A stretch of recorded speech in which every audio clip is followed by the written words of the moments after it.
earlier today at Congressional Black Caucus, that was a event, it was a panel that took place.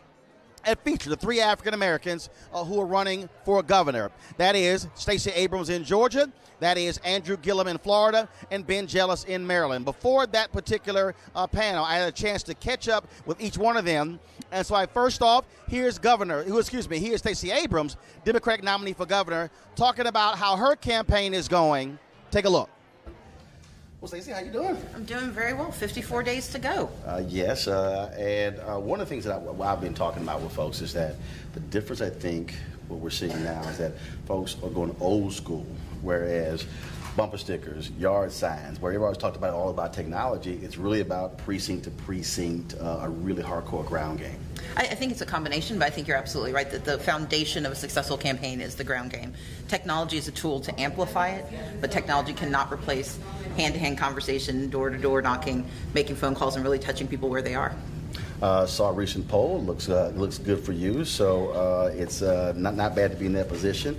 Going ending September, and then of course going into October, November. Well, what we've seen in the polling is that it's undercounting the communities we know will turn out. We saw a 43% increase in African American turnout in the primary. We saw a 400% increase in Latinos, 600% in Asian Pacific Islanders.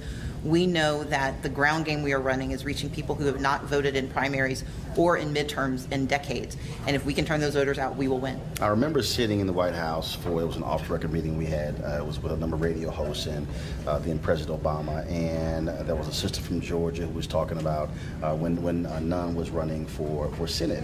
And she said, look, she's trying to go after, white conservative women who are in the suburbs as opposed to hardcore voters and turning them out. Your deal has been, look, you turn out the people who you know are going to vote your way and just jack those numbers up. Well, we're going with an all-of-the-above strategy, but that means that you have to go to all. And what we haven't seen happen in decades is actually reaching out and reaching deep into the communities that share our values. But we're talking every community. In our primary, we won every single region of the state. We won 153 of 159 counties. So we're not ignoring anyone, but we are also making sure that we respect the votes of those who share our values and simply haven't had anyone ask them to vote in way too long. Also, we are seeing significant enthusiasm among Black women all across the country, but I definitely have been getting that in Georgia. Well, as the potential first African-American woman to be the CEO of a state in American history, we see that there's a lot of enthusiasm and energy because people know that I will be the first, but I will not be the last. And if I have an opportunity to open that door, I'm looking forward to going through it and propping it open for everyone else. All right, we're looking forward to covering this race and having you back on Roland Martin Unfiltered. Thank you so much for having me. Appreciate it. Thank you.